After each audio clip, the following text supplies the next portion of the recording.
Olá, seja muito bem-vinda, seja muito bem-vindo. Esse é o Debate. E em 29 de janeiro é comemorado o Dia Nacional da Visibilidade Trans, uma data importante especialmente para o Brasil, que ocupa o primeiro lugar no mundo no ranking de homicídios contra travestis e transexuais, de acordo com a ONG Transgender Europe, que registrou 868 mortes em apenas 8 anos. Além do direito à vida, no debate de hoje, nós vamos descobrir quais são as outras demandas desse grupo no país. Para além da segurança, os movimentos sociais liderados por travestis e transexuais no Brasil buscam conseguir uma série de direitos básicos, como acesso à saúde, à educação e a oportunidades de emprego.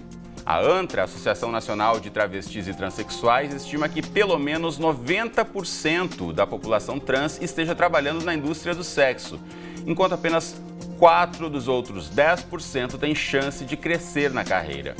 Outras garantias fundamentais, como o respeito à própria identidade da pessoa, só estão sendo oficializadas recentemente, como é o caso do Ministério da Educação, que apenas em 2018 homologou o uso do nome social nos registros escolares de educação básica. No programa de hoje, eu recebo aqui no estúdio Jaqueline de Jesus, que é professora de Psicologia do Instituto Federal do Rio de Janeiro. E logo mais também falaremos com Márcia Rocha e Luiz Fernando Uchoa, que vão contribuir para a nossa discussão. Bom, primeiramente, Jaqueline, muito obrigado pela presença, um prazer recebê-la aqui novamente no programa. Eu que agradeço, Cristiano. Bom, eu citei aqui algumas das questões que conseguimos levantar quando são as pautas de reivindicações da população trans. Queria que você nos dissesse se é possível elencar uma prioridade ou quais são as principais reivindicações da população trans hoje no Brasil. Sim, por oportunidade do Dia Nacional da Visibilidade Trans, que é comemorado no Brasil desde 2004, é importante lembrar por que a construção da visibilidade positiva da população trans tem a ver com cidadania. Porque nós estamos falando de uma população, como você bem disse, que não tem direito ao nome, não tem direito à própria identidade e que se considera que não pode falar por si mesma de quem é. Então, uma pauta fundamental, política, de cidadania, é o direito ao reconhecimento do registro civil sem necessidade de judicialização. O que eu quero dizer com isso? O direito da pessoa trans ir num cartório e poder pedir a retificação do seu nome e do sexo que consta nos documentos, no cartório, sem necessidade de entrar na justiça, porque é um direito de identidade dela. Então, essa é uma pauta fundamental. Temos projetos de lei, como o projeto de lei João Nery, que está no Congresso Nacional, que não anda em função de várias questões de fundamentalismo político-religioso que a gente tem no Congresso. Então, dependemos do Judiciário, com relação a ações de inconstitucionalidade que estão no Supremo Tribunal Federal, para garantir o direito a nome e identidade da população trans. Então, essa é uma pauta central que vai dialogar com todas as outras. A gente está falando de uma população que não tem garantido direito à educação, que, como você falou, não tem garantido direito à vida, o direito de ir e vir, o direito à saúde. Então, de todo esse universo, eu pontuaria o direito à identidade como uma luta que tem avançado. Até a Comissão Interamericana de Direitos Humanos aprovou recentemente uma posição sobre o direito de autoidentificação de gênero para qualquer ser humano, que obviamente inclui as pessoas trans e as pessoas cisgêneras, que é como a gente chama quem não é trans. Essa é a grande pauta política. Muito bem. Eu vou chamar agora para a nossa conversa também a Márcia Rocha, conversa conosco de São Paulo. Márcia, bem-vinda ao debate, um prazer poder contar com você também aqui na nossa discussão. E além das demandas que a Jaqueline já apresentou, a gente sabe que um outro grande problema é o acesso ao mercado de trabalho, né, da população trans. Tem muita dificuldade, muitas vezes, em conseguir uma colocação, e através de uma iniciativa chamada Transempregos, você tem aí conseguido articular uma rede de ofertas para essas pessoas no mercado de trabalho. Eu queria ouvir um pouquinho mais sobre essa iniciativa. Hoje existem mais de 100 multinacionais que são comprometidas com a diversidade, né, com a inclusão de pessoas de todo o segmento, de toda a diversidade humana, desde questões, recorte de gênero e raça, recortes de pessoas com deficiência e LGBT. E nós, em contato com essas empresas, já são mais mais de 50 que assinaram os 10 compromissos que o Fórum de Empresas criou, onde essas empresas se comprometem a não discriminar, inclusive trans, com relação à identidade de gênero, permitindo o uso do nome social, etc.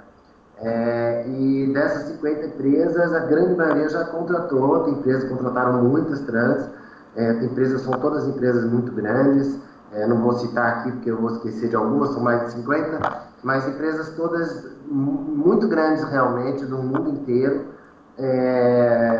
multinacionais que estão aqui no Brasil. Do Brasil só tem 2, por enquanto. Agora, semana que vem estarei em uma outra empresa, faço todo o trabalho de conscientização com as empresas.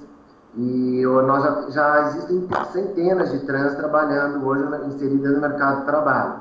Ainda existe uma população muito grande em situação de vulnerabilidade, como a Anta coloca, embora no Transempregos, talvez até porque para poder me enviar a ficha e participar, a pessoa tem que ter no mínimo acesso ao computador. Então, no Transempregos, nós temos 40% das fichas dos currículos enviados do nosso cadastro tem curso superior, outros 30% tem curso técnico, né? E só 20%, 20 e poucos por cento que não tem, só tem primeiro, que não tem segundo grau feito, né? Nós recebemos, às vezes, demandas de pessoas com uma escolaridade bastante baixa, embora seja mais raro, mas existe também. Mas é muito mais difícil a colocação, porque a pessoa precisa ter um preparo, principalmente em grandes empresas, elas exigem realmente uma qualificação maior para poder trabalhar lá. Né? Uhum. Márcia, eu vou pedir com licença para você, também para a Jaqueline, e convidar você de casa a acompanhar agora com a gente. É uma informação importante, porque como eu disse na abertura do programa, muito recentemente o Ministério da Educação homologou então a decisão de permitir o registro da educação básica na população trans. Então a gente vai assistir agora o Minuto Futura, que tratou desse assunto. O Ministério da Educação homologou a resolução que autoriza usar o nome social de travestis e transexuais nas escolas de educação básica. Agora, maiores de 18 anos podem solicitar o uso do nome social. E no caso dos menores de idade, o pedido deve ser feito pelos pais ou responsáveis legais. Segundo o MEC, 24 dos 27 estados brasileiros já contavam com normatização sobre o tema antes da resolução. Segundo o ministro da Educação, Mendonça Filho, a decisão representa o princípio elementar do respeito às diferenças. Somente em 2017, 303 candidatos ao Exame Nacional do Ensino Médio, o Enem, fizeram uso deste direito. Do estado de São Paulo, partiu o maior número de pedidos para usar o recurso. Foram 72 solicitações. Pois é, um grande avanço, né? As escolas de educação básica podem aceitar o registro do nome social. Agora, a gente voltando um pouco para trás, Jaqueline, a falta de ter esse direito, na verdade, causava uma série de fatores que levavam essa população, muitas vezes, a sair da escola. Exato. Existe uma prática que é bem da experiência do Brasil, tem a ver com a própria história da educação no Brasil, de marginalização de grupos sociais, e para a população trans isso foi mais radical, no sentido que simplesmente se impediu o acesso da população trans, né, dos homens, mulheres trans e das travestis à educação pela expulsão praticamente da escola, porque não tem direito ao nome, não tem direito a usar espaços de uso comum conforme o gênero com o qual se identifica, no caso geralmente banheiro. Então simplesmente saíam, eram expulsas. Eu como professora, eu tenho vários relatos de diretores inclusive de escolas que se sentiam muito aliviados que a estudante trans foi embora da escola, como se não tivesse direito à educação. Então a política do nome social ela é importante, é uma invenção brasileira, é importante falar isso. Ela não substitui a legalização do direito à retificação do registro civil, como eu disse, mas ela é muito importante, foi uma forma que se encontrou no Brasil e foi uma criação do movimento trans para que o bom senso prevalecesse. Como assim? A ideia de que eu tenho que te atender e tratar como você se reconhece. Bastaria o bom senso, mas já que falta o bom senso, porque existe muita transfobia, que haja uma política de nome social e, no caso, o MEC, a partir de discussões que já vem de algum tempo, foi sensível a essa questão, criou todo um parecer a respeito e garantindo o direito dos estudantes trans, da rede básica, no caso, de ensino o direito à identidade de gênero, que inclui a questão do nome social, mas vai além disso, né? Vai na dimensão do atender a pessoa, reconhecê-la com o gênero com o qual ela se identifica. Essa é uma revolução importante, acho que dialoga não só para a população trans, mas para todo mundo. E vai ter um efeito naquilo que a Márcia falou, da empregabilidade. A gente pode ter uma estratégia a mais de permanência da população trans na educação básica, que vai afetar mais para frente a formação profissional, tecnológica e superior. Mas, para além disso, tem que estar conjugada uma ação educacional junto à comunidade de valorização da presença dessa estudante trans na comunidade, que tem a ver com as discussões de gênero. Foi uma importante conquista histórica e que tem que ser articulada e complexificada. Reconhecer, não acaba por aí, né? O primeiro passo. Reconhecer, inclusive, o direito das crianças e adolescentes trans de se auto-identificarem, mesmo quando os pais não autorizarem, porque a gente está falando de um direito à identidade. Aí é outra discussão que a gente vai ter. Com certeza. Eu quero voltar a chamar a Márcia, que conversa conosco de São Paulo. Márcia, de que forma você acredita que uma medida como essa pode ser um passo, na verdade, para tentar minimizar mais para frente o que você colocou, né? Mesmo a população trans, para poder ter acesso ao emprego, ela precisa ter primeiro a formação e muitas vezes a escola, o ambiente acadêmico acaba expulsando essas pessoas. A gente chama se fala em evasão escolar, né? Mas na verdade é como se fosse uma expulsão escolar, né? Porque não é só a questão do nome, a questão de não reconhecimento da identidade e bullying, sofrem bullying, às vezes há violências, não obrigatoriamente uma violência física, mas existem casos de violência praticados pelos próprios professores, né? Eu conheço um relato do professor falar, porque você é assim, por isso que eles te batem, o professor dizendo isso. Deixe de ser assim que eles vão parar de te bater. E a pessoa não tem escolha, né? O Conselho Federal de Psicologia, hoje lutando contra essa história de cura gay, né? A Associação Americana de Psicologia também, a APA, determina que não se pode... Ontem saiu uma determinação nos Estados Unidos, no Senado americano, dizendo que no Senado americano, proibindo o tratamento de pessoas homossexuais, né, da tal cura gay, e o Brasil aí tentando ir na contramão, com o juiz determinando que pode, não pode, o Conselho Federal de Psicologia tendo que lutar contra isso, porque realmente não se cura, porque não é doença, não dá para você corrigir orientação sexual e nem identidade de gênero. E a criança sofre bullying, ela não se sente adequada, eu passei por isso, provavelmente a Jaqueline também, tantas outras pessoas, não se sente adequada àquele gênero que lhe é imposto e não tem escolha, não tem saída, não tem para onde correr, porque ninguém dá o apoio. A família às vezes não dá, a escola não pode dar, e fica uma situação em que o menor, ou a criança, o adolescente, às vezes até na faculdade, a pessoa já adulta, sofre uma série de violências e falta de saída para a vida, né? E o reconhecimento do nome, como eu consegui o uso do nome social na Ordem dos Advogados do Brasil, eu sou advogada, foi a primeira trans a conseguir o uso do nome social na minha carteira profissional, dentro da advocacia,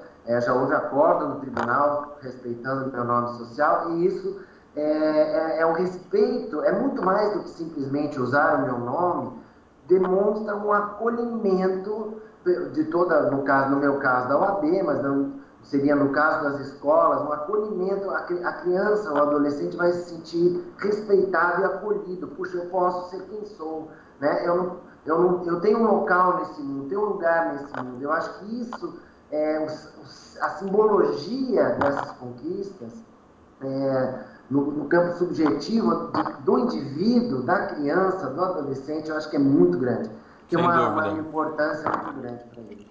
Márcia, eu quero voltar aqui para o estúdio para ouvir da Jaqueline sobre esse ponto de vista, né, da psicologia para a formação desse indivíduo, desse menino, dessa menina que ainda está descobrindo, né? A gente sabe a sua sexualidade, mas desde pequeno já é excluído de alguma forma. Qual o impacto disso para a formação dela ao longo da vida? Primeiramente, lembrando que discutir gênero, porque a gente está discutindo gênero, né? É uma pauta fundamental de todas e todos nós, não é só das pessoas trans, mas que para a população trans afeta mais porque a gente vive num mundo que não reconhece o gênero com o qual a gente se identifica, né?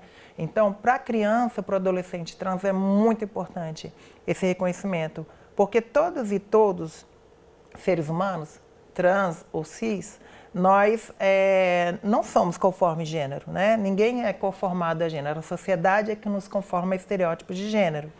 E para alguns isso é mais naturalizado, a ideia de que a gente tem que se conformar ao estereótipo, de que é menino e menina, e de que se eu sou menina ou menino, mas para outras pessoas não. Então, para a população trans, o sofrimento de ter que se conformar aos estereótipos de gênero é maior. Quando a gente reconhece o direito da criança, do adolescente de se auto-identificar e de se posicionar na escola e de ser valorizada conforme a identidade dela e não apesar da identidade dela, você está fazendo uma grande diferença numa formação humana, na valorização dela como ser humano, mas também na de todo mundo.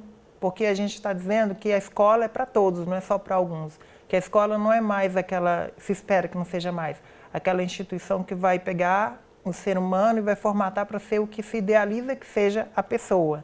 Não, vai ser aquela que vai valorizar a pessoa como ela é, como ela queira ser, como ela será.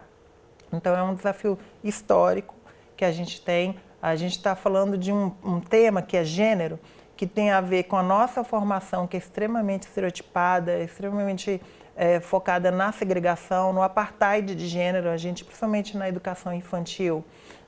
E qualquer pessoa que for numa loja de brinquedos vai ver bem isso, como funciona o apartheid de gênero, né? O que é de menino, menina, o que é azul e rosa, né? E como a gente reproduz essa lógica muito fortemente na educação das crianças, e a gente tem os adultos que somos nós, que temos muita dificuldade de lidar com a diversidade humana em termos de gênero.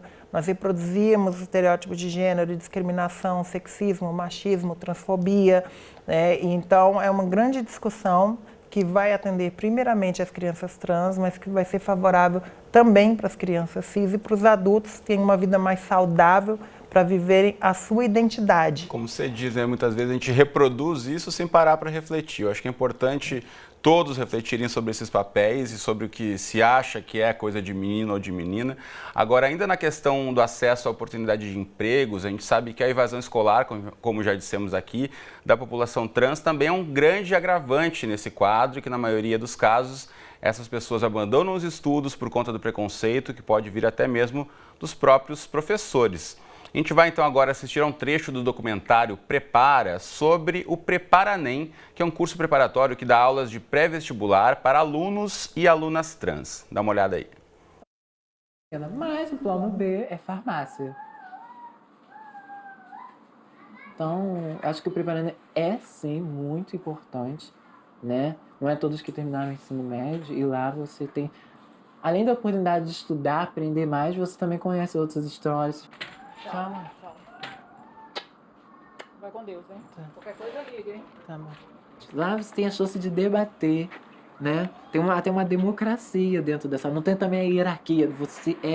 Ele é o professor, eu sou o aluno. Ali são todos amigos, então isso foi essencial. O aprendizado acho que fluiu até melhor. Hoje o que a gente vai falar também é de conjuntos numéricos. Tá? É um tópico de conjuntos numéricos, só que a gente vai falar de intervalos. Não sei se vocês lembram disso no ensino médio.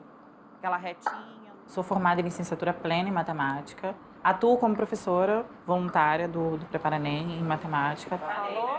Então, esse aqui é o inferior e aquele lá é o superior. Eu já dei aula em um outro projeto. Como eu já estava fazendo a transição, eu já vinha recebendo olhares, né, tipo assim, meio preconceituosos e tal. Mas mesmo assim eu fui levando até um certo tempo, né? E quando eu decidi mesmo, né, me assumir de verdade, me colocar para fora, eu tive que me desligar, porque eu fiquei com medo por conta do preconceito e tal. Então eu pedi dispensa mesmo, me desliguei do curso e preferi ir embora, entendeu? Aí foi aí mesmo que eu fui começar a tocar minha vida como transexual, de verdade. Alguém poderia, por exemplo, dar nome? Sei lá, um valor? trecho do documentário Prepara, você pode assistir na íntegra no Futura Play, ele foi exibido aqui na faixa curta, você pode assistir lá, basta procurar na nossa plataforma de vídeos.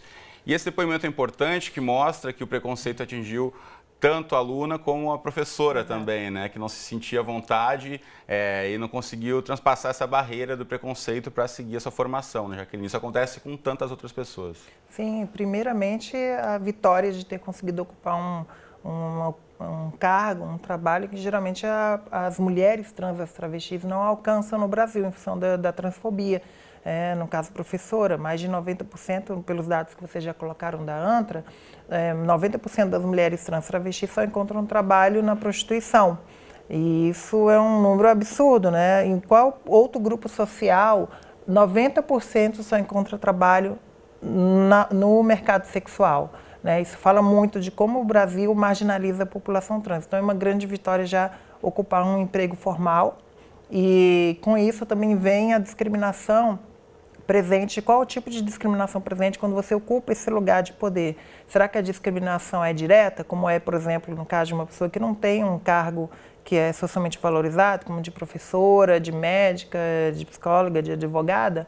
Como é que são os meandros? Será que eu leio mais o que uma professora cis escreve ou do que uma professora trans escreve? Será que eu ouço o que ela está falando porque eu quero ouvir, né, o que ela produz, o que ela pensa, ou porque eu estou expressando um estereótipo dela? Então, tudo isso está presente nessa discussão, é um grande desafio em todos os níveis, no nível mais básico da experiência de estar com a outra pessoa, né, e de valorizar isso, e de lidar com coisas que não são muito racionais, porque a gente está falando de diversidade, coisas que não são só do nível da análise, são coisas que estão muito subconscientes, muito né, do preconceito, de como eu me sinto com relação a outra pessoa, se eu fui educada ao longo da minha vida a achar que essa pessoa é um ser ridículo, é um ser inferior, ou não é nem gente, né, que eu considere normal, que ela morra, que ela não tenha acesso à educação, que ela nem seja considerada humana completa no sentido de que tenha afeto, de que tenha relacionamentos, né, amorosos. Então, isso é o tipo de coisa que a gente vê no Brasil, que transforma, em geral, as travestis, mulheres trans, em objetos sexuais. A gente tem muita luta aí para transformar isso. Sem dúvida. Eu quero voltar a chamar a Márcia, agora que conversa conosco de São Paulo. Márcia, a gente mostrou aqui esse exemplo, né, do Prepara NEM, um curso preparatório aí pré-vestibular para a população trans. E como você já mencionou anteriormente na sua fala, você foi a primeira advogada a ter o seu nome aceito na OAB. Eu queria que você falasse um pouquinho como é que você vê iniciativas como essa do curso preparatório, como também um avanço aí para a gente pensar em futuras gerações que consigam ter mais espaço, que não consigam na verdade, transpassar as barreiras, muitas vezes impostas aí, e dar continuidade aos seus estudos. Bom, eu acho que existe também eu acho que toda iniciativa é extremamente importante para preparar as pessoas. Também precisa se saber que existem, por exemplo, hoje no Brasil, 72 professoras de rede pública, 2 diretoras. Existem 14 vereadoras, sendo que uma é presidente da Câmara de Vereadores do município. Quando se fala que 90% das pessoas trans estão na prostituição, não se está levando em conta os homens trans, né, que praticamente não tem nenhum, tem então uma meia dúzia, né, que poderia estar na prostituição. Então, de todos os homens trans, quase nenhum está na prostituição. Então, existem pessoas trans mais qualificadas, né, mas é muito importante que se continue, que se permita que essas pessoas... por que essas pessoas conseguiram se qualificar? Realmente, ou porque ficaram no armário mais tempo, então se formaram, tiveram as oportunidades todas, depois se assumiram como eu, ou essa pessoa foi uma grande guerreira como a Jaqueline, que conseguiu vencer tudo, apesar de todas as dificuldades. E muita gente não consegue. Então, toda iniciativa no sentido de dar oportunidade, de capacitar, de preparar, é fundamental para que... Mas o principal foco, eu acho, que está acontecendo no Brasil, que é a conscientização da sociedade. Né? Quando você dá oportunidade, você dá capacitação, essa pessoa tem oportunidade no mercado de trabalho, ela vai mostrar que ser trans é simplesmente uma característica humana que permite qualquer coisa, se relacionar, amar, trabalhar, produzir, gerar impostos, gerar riquezas, enfim. é uma característica que não impede a pessoa de nada, de praticar nenhum ato dentro da sociedade. E essa conscientização vai mudando o preconceito, né? Essa visibilidade trans, essa boa visibilidade trans que tem que ser construída, que as pessoas que têm hoje uma condição melhor tem que mostrar, tem que ter essa visibilidade, dar essa visibilidade de si mesma, né? Nem todas querem, mas assim, para mostrar para a sociedade que é possível e ir rompendo o preconceito, porque preconceito é ignorância. A pessoa supõe que você não pode, ela supõe que você é incapaz, ela supõe que você é doente, enfim. Bom, a gente vai fazer uma breve pausa aqui no nosso debate. A Márcia e a Jaqueline continuam comigo no programa de hoje, em que falamos aqui sobre a visibilidade trans. Então, não sai daí. Muito bem, bem-vindo de volta ao debate. Hoje nós discutimos a visibilidade da população trans aqui no Brasil. Hoje comigo no estúdio, Jaqueline de Jesus, professora de Psicologia do Instituto Federal do Rio de Janeiro. Logo mais a gente conversa novamente com Márcia Rocha, advogada, e também com outros representantes que vão conversar com a gente aqui sobre essa importante causa. Bom, para abrir esse bloco, eu quero já começar colocando na tela a foto, essa que é a bandeira do orgulho trans. E eu vou pedir para a professora Jaqueline explicar para a gente um pouquinho sobre a história dessa bandeira e o que ela representa, diferentemente da bandeira que normalmente se conhece, do arco-íris, que representa a população LGBT como um todo. Sim. A bandeira do orgulho trans, ela foi criada nos anos 90 para marcar a identidade da população trans, porque, como você já explicou, Cristiana, a bandeira do orgulho LGBT está falando de uma luta, de um movimento geral e que não particulariza a população trans. Então, a bandeira que representa a população trans é a bandeira do orgulho trans. Quando ela foi criada, a autora Mônica Helms explicou o seguinte sobre a bandeira: azul para meninos, rosa para meninas, branco para quem não se identifica com nada disso. Vamos colocar novamente a imagem na tela, enquanto a Jaqueline explica, a gente pode identificar. Aí, didático. Então, olha lá, azul para meninos, rosa para meninas, branco para quem não se identifica com nada disso. Não importa a direção do seu voo, ele sempre estará correto. Então, falando exatamente disso, né, do direito das mulheres trans se identificarem como mulheres, dos homens trans se identificarem como homens, ou das pessoas não binárias que não querem se identificar com um gênero, não se identificarem. É disso que a gente fala, da diversidade da população trans, das nossas pautas, que são muito particulares, diferentes dos grupos que compõem, né, na bandeira LGBT, o grupo LGB, né, lésbicas, gays, bissexuais, que a gente está se referindo ao cis. Lembrando que também temos diversidade sexual da população trans, temos pessoas trans, a maioria, né, como a maioria da população é heterossexual, mas temos pessoas lésbicas, gays, bissexuais, até assexuais. Tem toda uma diversidade que a bandeira do orgulho trans busca abarcar e questionar e mostrar que o nosso foco é discutir gênero. Seja afirmando que muita gente sim se identifica com estereótipos de gênero dentro da população trans e outras não. Quero voltar então a chamar a Márcia Rocha, que participa do nosso programa de forma remota, lá de São Paulo. Márcia, eu quero ouvir de você um pouquinho sobre esse assunto. A gente abriu o bloco falando sobre a bandeira e sobre o tema que é essa representatividade, mesmo dentro do movimento LGBT, como bem disse a Jaqueline, muitas vezes as questões da população trans não são vistas como uma questão que merece luz também, merece uma discussão aprofundada por ter muitas questões que não estão incluídas dentro da bandeira geral do movimento, né? A questão, dentro do próprio movimento LGBT, existe exclusão, né, das pessoas trans, ou como se fosse algo secundário, né? Com as demandas trans que são específicas, muitas vezes fosse, isso deixa para depois, as nossas demandas gerais são mais importantes. E não é bem assim, né? Porque morre muito mais proporcionalmente, muito mais pessoas trans, ou são discriminadas muito mais pessoas trans do que gays e lésbicas, por exemplo. Até porque, por exemplo, numa empresa, eu costumo dizer que gay e lésbica pode arrumar emprego, ele não precisa contar que é gay e lésbica. A pessoa trans, a partir do momento que ela se assume trans e passa a assumir a sua identidade publicamente, não tem como ela ocultar. Geralmente faz modificações corporais e se veste com roupas inerentes ao gênero que ela se identifica. Então fica difícil da pessoa simplesmente não contar, né? E essa questão das necessidades específicas de pessoas trans, nós incluindo, quer dizer, eu digo, o mundo lá fora, os outros países, né, consideram trans, a APA, a Associação Americana de Psicologia, ela considera pessoas trans qualquer pessoa que não se identifique com o sexo biológico de nascimento. Então, essa definição mais usada pela APA, a grosso modo, é bem mais complexa, mas assim, seria um grande guarda-chuva para qualquer pessoa. Não binária, queer, enfim, existem inúmeras identidades.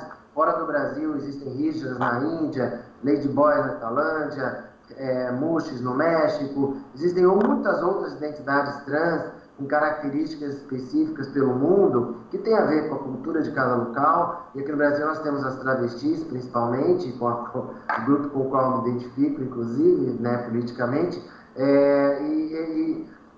Essa bandeira, ela incluiria todo mundo, né? Então, a palavra transgênero incluiria todas essas pessoas, todas essas identidades que não são exatamente identificadas como homens que nasceram com o corpo biológico masculino e mulheres que nasceram com o corpo biológico masculino. Se a pessoa não se identifica, seja um pouco ou não, como a Jaque falou, a parte branca da bandeira, não é uma mulher trans e nem é um homem trans, é uma outra coisa qualquer, como diz uma amiga minha, psicóloga também, Letícia Lanz, não é nem homem nem mulher, é uma outra coisa qualquer, estaria no branco da bandeira, né? Muito bem. Bom, já que a gente está falando aqui sobre representatividade, vamos assistir a uma reportagem agora sobre a cena de artistas trans que têm conquistado espaço na música popular brasileira, com uma infinitude de estilos e influências que ajudam a pluralizar ainda mais a conversa em torno de gênero e combater o preconceito. Veja só. Estou procurando, estou tentando entender o que é que tem em mim que tanto incomoda você. Cantoras transgênero brasileiras de diferentes estilos usam a música como meio de inclusão em um país recordista em homicídio de pessoas que, como elas, nasceram de um sexo, mas se identificaram com outro. A música, de fato, ela entra em espaços no ouvido do transfóbico. Ela entra no ouvido do machista, do racista e, dessa forma, eu acredito muito na educação também. Nascida há 27 anos no interior de São Paulo, Linda Quebrada se apresenta com seu nome social, diferente do de registro. Poder usar o nome social em documentos é uma das reivindicações dos trans brasileiros. Nos shows, através da música, ela se qualifica de terrorista de gênero pela violência discursiva com que reage às agressões. Eu acho que é um momento onde nós nos religamos, onde pessoas com histórias e corpos e desejos e afetos muito semelhantes conseguem ver ali um ponto de comunhão e onde a gente consegue estabelecer forças, conexão, redes e a partir dessas redes nos manter vivas. Os fãs entendem bem o recado. A partir da música dela, colocando a música dela em casa e vendo meus familiares escutar essa nova música, essa nova abertura, abriu um leque de oportunidades para falar sobre a sexualidade trans, gay, dentro de casa. Uma abertura que eu não tinha e que foi meio forçada por essa música. Segundo a rede Transgender Europe, o Brasil foi onde mais se matou transgêneros em um ranking de 33 países. A Sucena, que também é cantora, identifica algumas das causas do problema. A gente tem um congresso hoje extremamente retrógrado a qualquer proposta de leis e medidas a respeito de sexualidade e identidade de gênero. Eles chamam de cartilha gay, de doutrinação gay. É um absurdo isso. O desafio pela frente é grande, mas elas têm uma arma eficiente para lutar. A música que toca o coração e a mente dos fãs.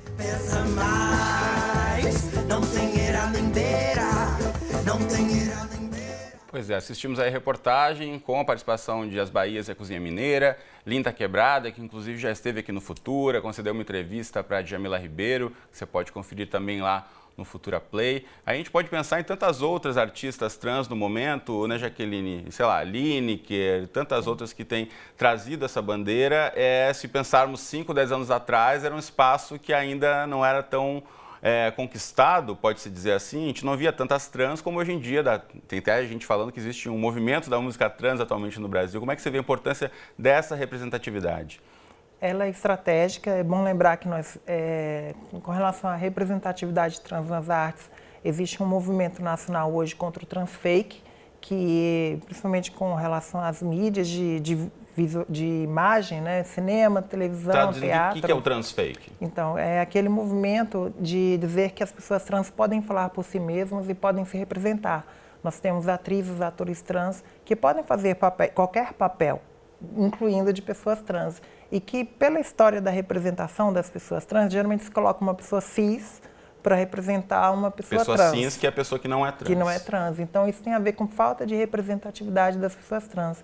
O que essa nova geração de artistas trans traz, no caso a Lin, a Sucena, Raquel Virginia, as Bahias, Lineker, né, outros artistas menos conhecidos, Dana Lisboa, Erika Hilton, e das áreas do teatro, como Renata Carvalho, Dandara Vital, elas têm trazido uma rediscussão e uma visibilidade que outras gerações não tiveram. Muita gente conhece, por exemplo, Rogéria, Jane de Castro, né, Divina Loma, são artistas de outra esfera de atuação da população trans que, por meio da sua arte, da sua palavra, também tocaram as pessoas, que a gente também pode tocar por meio das palavras. É isso que a arte faz. Só que não tinha a visibilidade que tem hoje. E isso tem a ver, como eu falei, com o próprio avanço do movimento trans nessa luta por identidade. A visibilidade é fundamental para que a gente seja visto e seja cada vez mais ouvido, qualquer grupo social. E no caso da população trans foi importante para que pessoas com talento, né, da Lin, da Cena, da Raquel, das Bahias de forma geral, e de outras artistas, ocupassem maior visibilidade. O grande desafio hoje é como empoderar mais artistas trans, como utilizar esse espaço da arte para a promoção de cidadania. É uma grande luta que tem, porque em geral os financiamentos vão para artistas que não são trans, né? Para quem é cis. Inclusive quando se fala de temas da população trans, uma prática nefasta é a de que, por um lado, é super positivo a gente falar cada vez mais da população trans. Eu digo sempre que a visibilidade trans é grande. Nós não somos uma população invisibilizada, mas ela é muito negativa. Ela tem que ser mais positiva. Então, nós não podemos ser representadas apenas como temas. A gente também tem que ser protagonistas dessas histórias. Temos que ser quem fala, quem canta, quem representa. Isso é um grande desafio que o Brasil tem. Existe um movimento internacional que é esse movimento da representatividade trans e contra o transfake, né? Que foi um termo inventado no Brasil, transfake, né? O trans falso. Existe um movimento internacional de luta pela representatividade, que fora do Brasil, quem acompanha vai ver artistas como Laverne Cox, Jamie Clayton e outras artistas, outras atrizes, cantoras participando. Então, nós fazemos parte de um movimento internacional transfeminista por identidade, por direitos, por reconhecimento de humanidade e valorização da construção de ideias do que a população trans cria, pensa e que ao longo de séculos, vale lembrar, tem sido apropriado por outros grupos sem reconhecer como a população trans, as travestis, mulheres trans, homens trans, têm construído cultura ao longo de todo esse tempo. Muito bacana. Eu vou agora chamar mais uma pessoa para fazer parte da nossa conversa. É o Luiz Fernando, que é jornalista e trabalha na área de comunicação do Centro de Cidadania LGBT Laura Vermont, lá em São Paulo. Luiz, bem-vindo ao debate, obrigado por participar aqui conosco. E estamos falando de representatividade. Eu queria saber, no seu caso, como foi essa questão? Você se sentia representado no que via, nas artes? Ou você acha que essa é uma discussão que ainda precisa avançar no Brasil? Assim, eu acredito que nós não somos devidamente representados. Basta ver que quem representou um homem trans numa novela das 8 foi uma mulher cis, lésbica, e muitos homens trans pré-testosterona que poderiam ter feito aquele papel. Quando eu falo homem trans pré-testosterona, que não faz uso de hormonioterapia, eles poderiam ter representado aquele papel. Aí vão dizer para mim, Luiz Fernando, mas eles não têm, como que eu vou dizer, o conteúdo técnico, o embasamento técnico suficiente que ela tem. ofereça cursos, ofereça oportunidades para as pessoas trans terem acesso a essa formalização, esse acesso à arte. Porque é uma população que precisa ser vista por ela mesma. Eu não estou dizendo que uma pessoa cis não seja capaz de interpretar qualquer papel, mas uma pessoa cis tem oportunidades que uma pessoa trans não tem. Porque no passado, essa questão de fake, de falso, foi feito com as mulheres, foi feito com pessoas negras e vai ser feito com pessoas trans, e a gente vai deixar com que isso aconteça com que pessoas que tenham talento, que possam ser fomentadas nesse talento, não possam falar de suas vivências, porque pessoas cis vão se apropriar desse discurso. Até quando homens trans vão ter que ser representados por mulheres e não por si mesmos, contando as suas narrativas, gerando o mercado de trabalho nas artes? Não existe homem trans ator? Lógico que existe, basta ver o exemplo do Léo Moreira Sá, que já apareceu aparentemente HBO, tem a peça Lu e Léo, que ele fala da questão da transição dele, de vivências dele, e entre outros atores que a gente nem imagina, porque a mídia não publiciza isso, porque nós somos alheios ao que a mídia impõe. Existem homens trans cantores, vou te dar um exemplo, sempre da academia com a qual eu trabalho, eu vou trazer a banda que é liderada por um vocalista homem trans, Visionário Show. Não é uma banda que tem grande conhecimento na mídia, mas ele canta pop, canta rock. Existe outro homem trans no Rio de Janeiro, caso do Teodoro, que faz punk. E, assim, eu sinto falta de representações de homens trans nas artes, na música, na literatura, em todos os lugares. Você está falando de uma população que, por mais escolarizada que seja, invisibilizada. Ou tem o outro lado, né? Um lado da população trans que não tem acesso à escolarização e à formação acadêmica para poder se empoderar dos devidos ambientes e falar por si mesmo. Sem dúvida. Bom, agradeço sua participação e seu relato aqui também no nosso debate de hoje, Luiz. Obrigado e um abraço para você. Abraço. Quero voltar a chamar a Márcia também para ouvir ela em relação a essa questão do movimento das artes, né, que eu acho que começa também como um fator importante em estar na mídia, em ter os artistas aí levando o seu discurso e tendo essa representatividade. De que forma você acredita que isso pode trazer impacto para outras áreas também, para profissionais de diversos ramos, Márcia, para além das artes?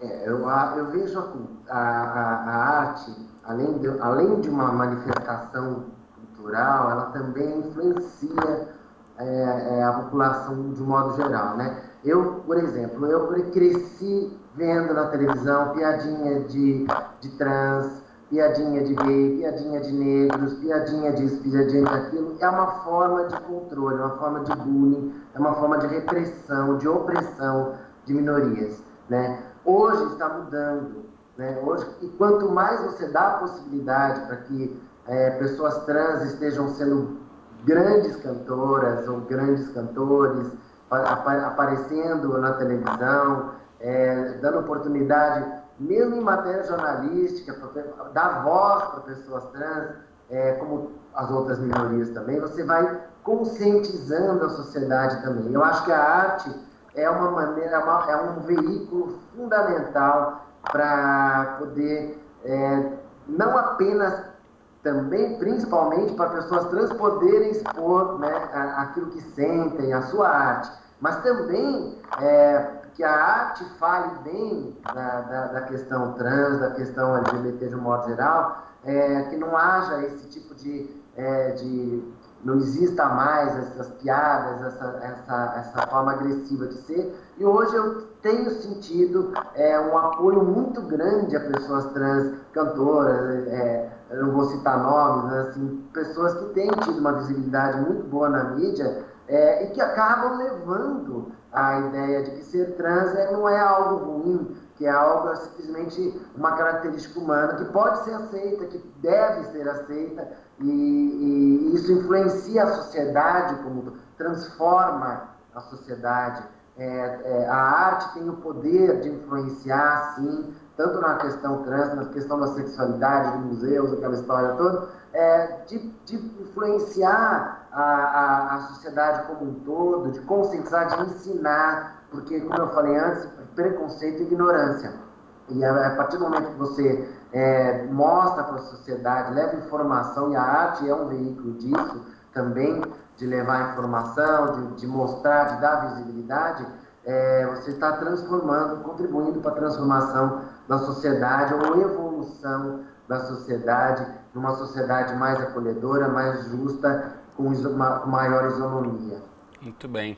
Bom, a gente já está aqui quase encaminhando para a reta final do programa. Tem um assunto importantíssimo que a gente não pode deixar de tratar no programa de hoje, falando aqui de visibilidade da população trans, que é a questão da longevidade. Enquanto o brasileiro médio vive aí, segundo os estudos mais recentes, 75 anos ou mais, a longevidade da população trans é de 35 anos, ou seja, menos da metade.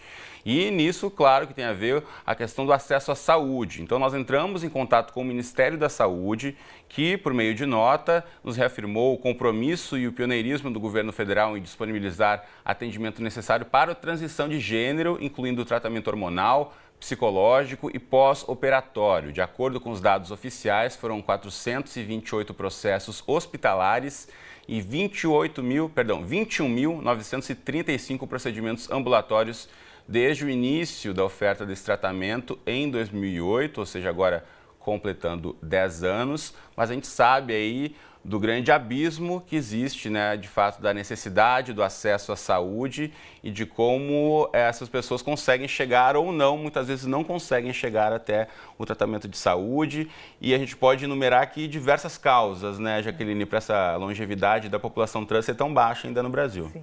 Até gostaria de falar como presidenta da Associação Brasileira de Saúde Trans, Travesti e Intersex, que é um braço da Associação Internacional de Saúde Trans que pensa os padrões de cuidado para a população trans. É importante lembrar que a saúde da população trans não se resume ao processo transexualizador, tá?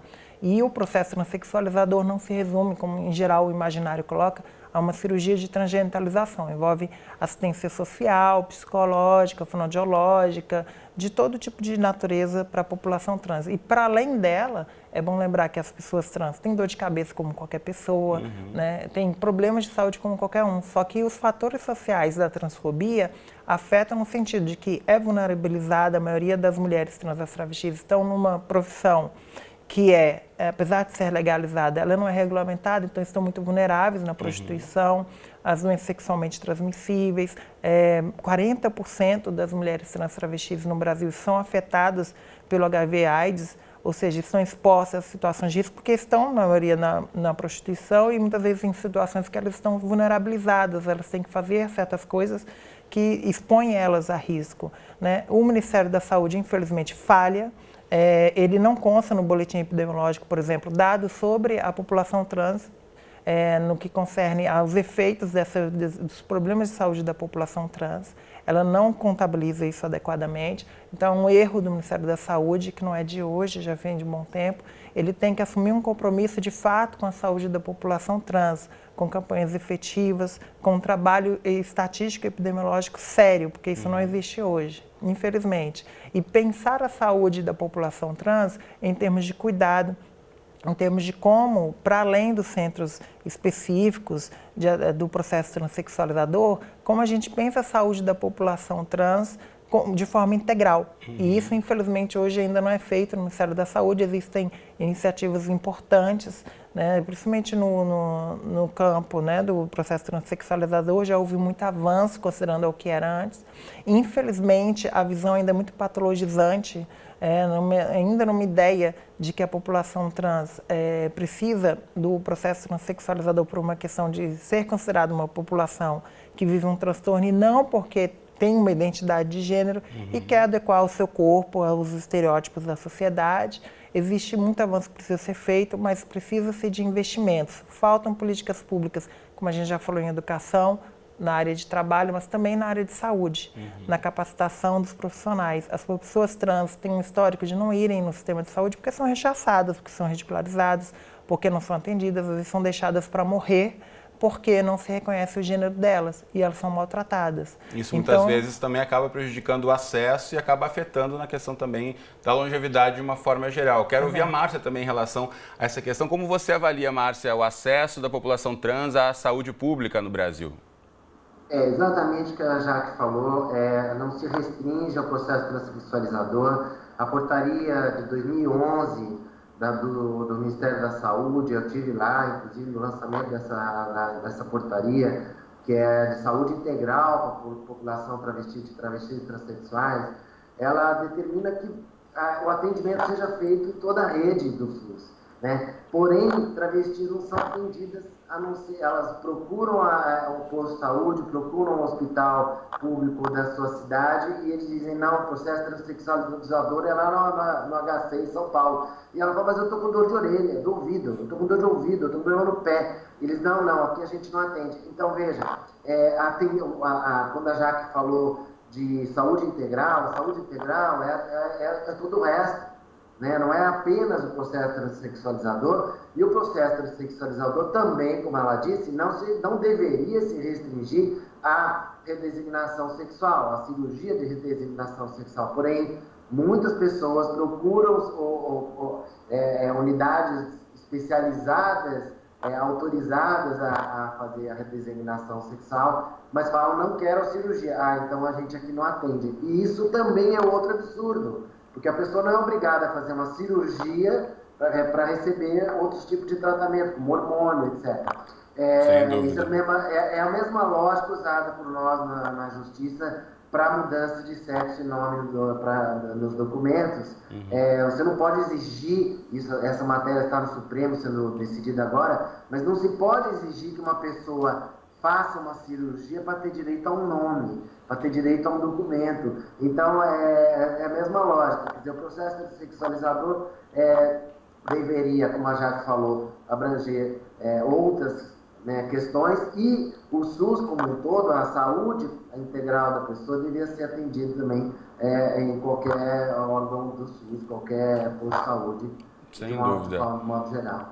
Bom, a gente está com o nosso tempo estourado, então quero agradecer muito e me despedir da Márcia Rocha, que conversou conosco ao longo do debate de hoje. Obrigado, Márcia. Nada. Agradecer também a Jaqueline Jesus, que está com a gente aqui no estúdio mais uma vez. Obrigado, Jaqueline. Eu que agradeço e parabéns por discutir a visibilidade trans. É uma luta por cidadania. Sem dúvida. E lembrando para você de casa, a gente acabou o programa falando de saúde, a gente está em 2018, 30 anos da Constituição Federal, lembrando que lá está previsto acesso de saúde pública de qualidade para todo cidadão ou cidadã brasileira, então fica aí essa reflexão.